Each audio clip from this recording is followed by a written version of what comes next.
Welcome to the Extra Mile podcast for bar exam takers. There are no traffic jams along the extra mile when you're studying for your bar exam. And now your hosts, Jackson Mummy and Megan Saya from Celebration Bar Review. Hi, everybody. We are recording the day after the election, so I suppose we should call this episode Sleepless in Celebration and Southern California. Hi, Megan. How are you? Hi, doing pretty well. How are you? Good. You getting sleep last night? I did. It helps that California, we're 3 hours behind. Oh. So the results start rolling in pretty early for us before dinner time from the East Coast states. So it's nice to get to stay up pretty late in terms of the results and yet still get to bed at a decent hour. So Yeah. And obviously we're not here to talk about national politics. We're talking about the bar exam, but the bar exam is in some ways inextricably linked to what's going on, certainly with COVID and the way that the bar examiners in different jurisdictions are dealing with that. And so in today's episode, you and I thought what we would do is to just talk through some of the developments in the bar exam world over the last week or so that you might have missed in all of the noise around the election and all the things that were going on there. So maybe a little shorter episode than usual, but we wanted to just catch everybody up on that. So I guess the place to start would be to just talk about the decision that the National Conference made about 10 days ago or so, and what the implications have been based on that decision. yeah, so the NCBE has hopefully tried to sidestep some of the chaos and uncertainty of the last exam round and has said outright, we are going to give a full-length online option to states of the UBE. That also means that for states like California, who just use the MBE questions, they get to use those online. Obviously, states that do the full UBE, they will have the MEE questions, the MPT, and the MBE. So that's great news. I think now it's up to each jurisdiction to decide whether or not they plan on giving the in-person exam or the online exam. Either way, it's going to be at the normal date, which is really exciting for those of us in the bar review world and the bar taking world. I'm sure to just have that nailed down, that we know we're not going to have the chaos of this last cycle that just lasted for months and months, and there was so much uncertainty. So we're looking at the last Tuesday and Wednesday of February 2021 as our bar exam dates, and the NCBE has said they will do the exam in two forms. They'll give the traditional in-person test, and they'll make it online. So there's no more plan B. There's no cut down version of the bar exam that's online. It is the full test. Now, given that, the next obvious question was, well, will jurisdictions, do they have the choice or can they offer both? And the answer was they can't offer both, at least outside of accommodations. In other words, no state, as far as we know, has said, we're going to do it both ways and you can pick and choose what you want to do. So where we stand now is California announced ahead of the NCBE that they were going to go online with or without them. So we think that's what probably prompted that decision as quickly as it came from the national conference. But then a group of states followed. So do you want to just run down that list of states that now say they are going to give the exam in February in an online format? Yeah, we've got California, New York, Pennsylvania, Maryland, Connecticut, DC, New Hampshire, Tennessee. And forgive me if more pop on by the time this goes live and you're listening to it, but as of right now, that's where we stand. Yeah. So I was going to say, those are the states that were most aggressive going into October as well. Yes. Yeah. So I don't think there were a bunch of surprises in that batch. We're going to see there's definitely a handful of states that I'm anticipating will probably end up going online, but they haven't said so yet. We'll see what happens. We'll keep people updated, but certainly keep an eye out for your jurisdiction. Again, same date. So there's no change, unlike last time where the online exam was given at a significantly later date. There's no date change. It's just a matter of whether in that jurisdiction you're going to be taking it on your own laptop at home, or you're going to be going into a testing center or convention center, hotel, etc., to take it. Yeah, and we would expect that jurisdictions will make accommodations for those who cannot take it online, but I think you're going to have to prove an accommodation, a disability of some kind, in order to get those accommodations. So I want to be clear because we've gotten that question already from people saying, well, am I going to be able to choose? I'm in New York and I don't want to take it online. But that's not going to be a choice. That is how the test is going to be given. I also got some questions from foreign attorneys saying, can you take the exam from another country? And the answer to that, of course, is yes, provided that your equipment works and that you understand that the time change is, you're going to be taking the test in the middle of the night in some cases. But yes, you can do the test without coming to the US if you're in one of those online jurisdictions. So we're getting a lot of questions about Florida and Georgia, among some other states. And these were states that went online, obviously, in October of 2020. Will they continue to be online exams? Do we have any information about that yet? Yeah, not yet. We know Florida's track record is certainly that they don't tend to be one of the first states to make decisions. So no surprise there. I think that they haven't said either way. Just note that for all the states, no answer doesn't mean that they're sticking with the in-person format. They may end up going that way, but as of right now, it may be just that they're still trying to make the decision. So until you hear otherwise, just know that it's in limbo and it could go either way until a state comes down on one side or the other. Right. And then the final question that's come up that I'm hearing is, will there be open book exams? None of these states, to be clear, have indicated they're going to go to an open book or an email exam, correct?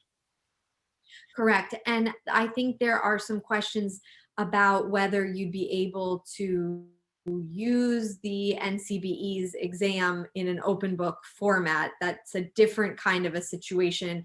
Obviously, the states that did open book in this last exam were not using NCBE materials for those portions that were open book. So that's an important point, is if it's using NCBE materials, my assumption would be that open book will not be an option. Yeah, and just to make the shameless plug here, we do have a free training webinar called Now is the Best Time to Take the Bar Exam.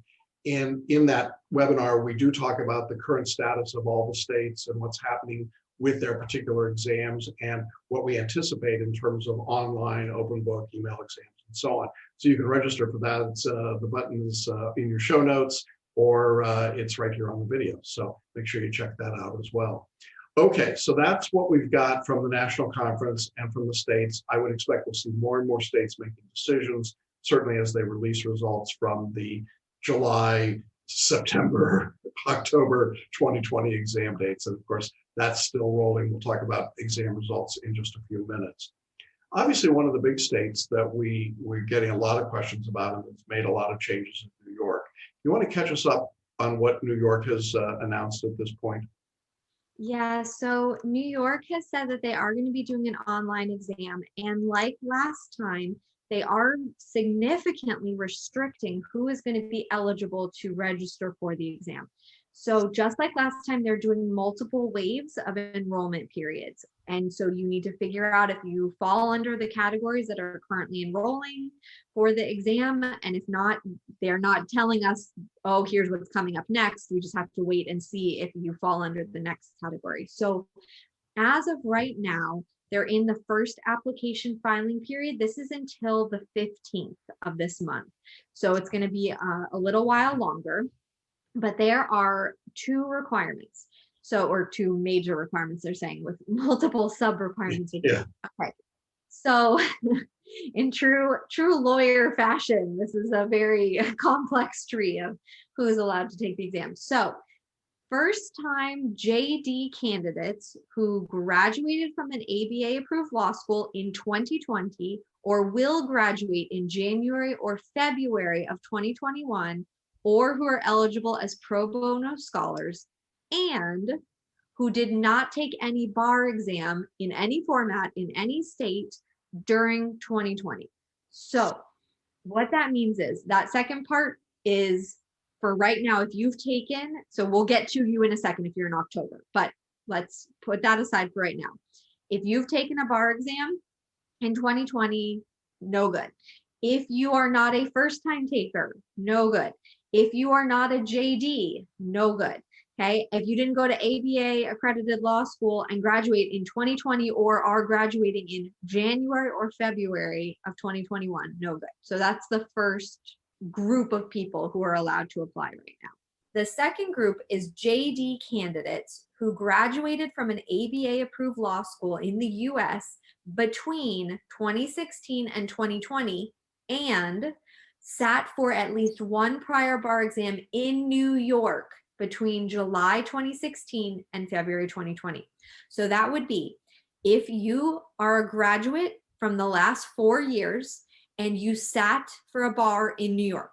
No good if you graduated in 2017, sat in New Jersey and failed and want to come in and try New York. Also no good if you, presumably, if you sat in New Jersey, passed, and now want to come in to New York. That, I think, to me is one of the most surprising things about this is there's no room really for people who are currently licensed in another state who are moving to New York, who want to practice in New York. But that being said, if you graduated from law school before 2016, as of right now, there's no room for you to apply to take the exam. If let me clarify one thing here, because it's kind of odd and a little different than what they did in 2020. You could theoretically, as I read this instruction, you could have taken the bar exam every exam, so twice a year between 2016 and 2020, failed it every time, and presuming that you graduated law school in 2016 or later, you would be eligible. Now, in 2020, they didn't allow that. So there is some window there for repeat takers that didn't exist before. It's a very weird grouping, and it's a very strange, why would you take this group all of a sudden and say, sure, but only if you've taken at least one exam in New York. So they're clearly trying to keep out the people that have been sitting in other UBE jurisdictions, right? Is that your take on it as well? Yeah, I mean, there's reciprocity things with other UBE jurisdictions. So, you're okay, presumably, if you had passed within the timeframes that are required in another UBE jurisdiction and you want to waive into New York, that's a whole other question. But let's say California. Let's say you're from California and you pass the California bar and now you are moving to New York and you need to be able to get licensed to practice there. As of right now, I don't see a path forward for that.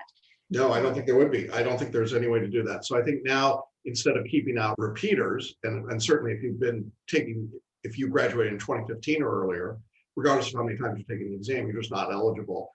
But that scenario you've given of a California attorney, no, they wouldn't be allowed to sit in New York, which is bizarre to say the least. And we'll talk about reciprocity in a minute because they've got some weird rules there and transfers on their scores. But okay, so, and I will caveat all of this. This is the information the examiners have produced. We are repeating it for you, but we are not advising you, and you need to figure this out and decide on your own. So this is informational and not in the form of legal representation. All right, so that's my required disclaimer. So that's in our first wave in New York. Then after that, the number of people who have applied, then they'll make a decision about a second wave potentially, but they haven't expressed or delineated who would be in that second wave, correct? And the other thing that we do know, though, is that there's a special carve-out situation for candidates who took the October 2020 exam. So what's interesting is back before the October 2020 exam, New York had said in their FAQs, it said, if I fail the October remote exam, will I be permitted to apply for the February 2021 examination? Yes, applicants who are not successful on the October 2020 remote exam will be permitted to apply for the February 2021 examination. And they were going to have a shorter filing period. Right. So once the results had been released. So basically that's why you don't see an opening in this wave for those students, because it's going to be a different application period. They need to make sure that they have the results out first, and you know for sure whether you passed or failed before they open that. What's interesting, though, is that this FAQ, as of right now, contradicts what they are saying currently about LLMs. So LLMs were eligible to take the October 2020 exam. And under that FAQ, there is nothing saying only JD candidates are going to be able to sit for the February 2021. However, under this release that the New York bar examiners sent out, it says, notice to candidates who took the October 2020 remote exam, they say you will be eligible to apply for the February 2021 exam only if you took the New York remote exam and are Juris Doctor candidates. Yeah. So this is a big question mark because it is a direct contradiction of what they told LLMs back in October. I don't know if it's intentional or if it was an oversight. So if you are an LLM candidate who took the October 2020 online exam in New York and you find out that you failed, you need to call New York and determine whether you're going to be allowed to sit for the February 2021 exam. It could be that when they wrote this, they just forgot about LLMs. Sorry, LLMs, but that happens a lot, I think. I find that it's kind of the short end of the stick many times. It could be that. It could be that they have a reverse position. We don't know. So it's something that I want to flag for you, that if you fall into that category, I mean, I wouldn't just say hope is lost and move on, but you are going to need to dig a little deeper and find out if they're going to let you sit for it. Of course, if they come out with anything, we'll keep you updated on that as well. Yeah, I think it's a good catch. I had the same question, so we'll see what happens there. Then I suppose the last big piece of New York we want to talk about is who can transfer a score into New York, because it was unclear, that, and this is different than reciprocity. I mean, New York did set up reciprocity for the October exam with a few jurisdictions, but there is a question about, can you transfer a score earned on what they call the remote exam in a reciprocal jurisdiction? So if you sat in one of those jurisdictions, it was not automatic that you could get reciprocity into New York, even though New York could give you reciprocity out. So you want to talk a little bit about those requirements? Yeah, so let me just go through the requirements. So there are 4 different types of candidates that are eligible to transfer a score earned on the remote exam in a reciprocal jurisdiction. So again, that's just for the reciprocal jurisdictions. All right, the first is any candidate who graduated from an ABA law school with a JD and has not ever sat for a bar exam in any US jurisdiction. Okay. Second is any foreign educated candidate, ABA law school graduate, but has an LLM and has not previously sat for the bar exam in any US jurisdiction. So basically same thing, but for LLMs. Then next is any candidate who graduated in 2018 with a JD from an ABA accredited law school who sat for one prior administration of the UBE, but has not sat for more than one bar exam in any US jurisdiction. Okay. And then finally is any candidate who graduated in 2019 or later with a JD from an ABA accredited law school who previously took the UBE and failed no more than 2 times. So that's a lot. I'm going to leave that to you all to figure out if that is you or not. But those are the 4 categories. Right. And just in case you're wondering what the reciprocal jurisdictions were, because it all starts there. If you weren't from one of those reciprocal jurisdictions, none of what we just said applies. You're just not eligible to transfer in out of the October exam. But those jurisdictions were Connecticut, DC, Illinois, Maryland, Massachusetts, New Hampshire, New Jersey, Ohio, Oregon, Tennessee, and Vermont. And you had to have a 266 score. So, and by the way, I don't think any of those states have yet released their results from the October 5th and 6th exam. So this is all preliminary. Yes. Yep. Some kind of fun, huh? Don't you love it? I mean, New York. So I think that the bottom line here is that it's going to get tougher and tougher to get into, take the New York exam. Foreign trained attorneys, I would strongly encourage you to look at other jurisdictions that you could sit in that would accept your educational credentials from outside the US, because New York, which has historically been one of the more open states, clearly seems to be closing their doors, at least for the time being. And did you notice and find it interesting that they talked about how the justification for all this was that they were worried that there'd be so many people wanting to take the exam, even though it's online, that it would be impossible for them to handle all of that activity. And therefore, that's why they were limiting the exam. Yeah, I think it's really difficult because eventually, unless you just keep the doors shut for so long that people give up, at some point, if you open the doors, you're going to have that flood that we've been talking about. With all the jurisdictions, this is a problem, right? That there are so many people were kept out are being pushed into the next exam pool. And yet those law students keep churning out. So there's no break in that way. And so to me, it seems like, gosh, wouldn't you rather reach that equilibrium again at an online test than reach that equilibrium again at an in-person exam? But what do I know? Yeah, the board said that they were mindful of the challenges posed by a large potential pool of test takers for the first full remote UBE, that's the one they'll give in February, including the impact of a large number of test takers for the February 21 exam would have had on the board's ability to adequately prepare for the July 2021 exam. What? I'm sorry, I call BS on that. I just don't buy that at all.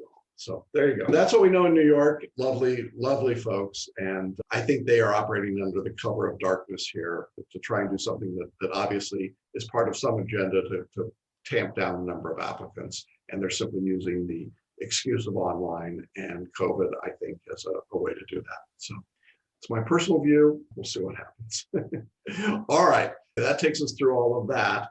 Where do we go next?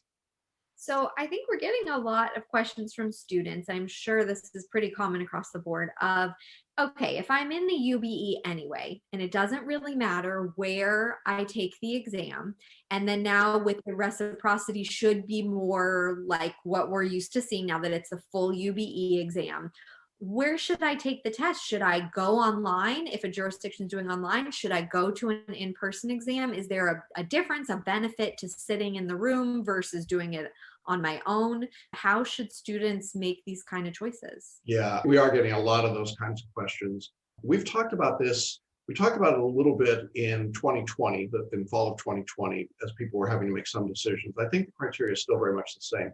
I think you start first with the health considerations. If it would be dangerous to your health to sit in an in-person exam, then I would certainly not take the bar exam in an in-person setting. You have the option now to do online. Secondly, in terms of the test itself, it will be the same test, and you will be in a jurisdiction where everyone's taking it online or where everyone's taking it in person. So you're going to be in a cohort, you're going to be scaled against that same group of people in terms of your written work for the UBE, so the essays and performance test. Your multi-state, however, will be compared to all multi-state takers across the United States, which means some people who took the exam in person and some people who took it online. Right now, because there hasn't been a full-length 200-question exam given online, we have no way of knowing if that's better or worse. But that's one of the realities. I think there are obvious advantages to taking a test online. You've talked about it a lot, Megan, the ability to sleep in your own bed, to have meals in your own kitchen, to not have to travel and deal with all of the difficulties that go with that, not to be in a room with other bar takers. And I think in general, I'd be curious what your reaction has been. The students that I've mentored seem to have been pretty positive about the online testing experience as compared to an in-person exam. Yeah, I agree. People seem to have had really good experiences with the online on the whole. I will say the considerations that I would be thinking about if I were a student, and again, we can't advise anyone individually or specifically what to do, but in general, I would be looking at anybody who has released or will release their schedule. I would look at that because I think that's one of the downsides of the online test is the way that you have to break things up so that you're on screen for a certain amount of time and you cannot leave, and then you have a break, means that are you doing really long ones where you're going to have medical reasons that you maybe can't sit there for that long without getting up? Or is your day going to be really, really long because they have to put in all these breaks? Is it going to be a really difficult test to get through sort of endurance wise? That's one of the things that I would definitely be looking at if I were looking at the online. And then I think the other thing that I'm keeping an eye on, it's really new, is what are these pass rates of the in-person exams versus the online? We don't have a good sample size yet. We have a ton of the in-person exams results coming in. Those have been fantastic, just absolutely fantastic results. We only really have, is it Idaho, I believe, their online. Yeah. Their online results are back in. Now, part of it is because online in Idaho was a tiny, tiny amount of people. 28 people or something. So Yeah. Yeah, it's really small. So it's certainly not indicative of what's going to happen, but the results were abysmal. So I'm not taking that. I hesitate to say it because I don't want people to take that and then extrapolate, right? We just went through this last night with the polling, and this would be like saying we've got 1% of the vote in Wisconsin, so let's call Wisconsin. Like, of course not. We're going to wait and see what happens as we get more data. So we're waiting for that to see, but it's something that, to be honest, I would keep an eye on if I were trying to decide if I'm going to do an online exam versus an in-person, is I would probably look at the jurisdictions I was considering and see, well, was there a large difference in the pass rates for that jurisdiction's online exam and their in-person exam? And maybe if there's a large difference, it might factor into my decision. Yeah, and I think the final piece to keep in mind is writing an essay and writing a performance test online is different than doing it in a hard copy and then typing it in your computer. And certainly if you're a handwriter, that's not an option online at all, though we would recommend you always type. But it is different to type a performance test that you only see on your screen versus having a physical set of documents in front of you. Now, our course has done, I think, a pretty good job of preparing students based on feedback for the performance tests online and the essay writing online. I think it's one of the reasons why you want to be in a course that thinks about online testing as compared to traditional preparation and then trying to figure out sort of their plan B about how to prepare people for it. But it is another consideration to keep in mind. Remember, however, if you're in a jurisdiction where it's online, everyone's handicapped the same way.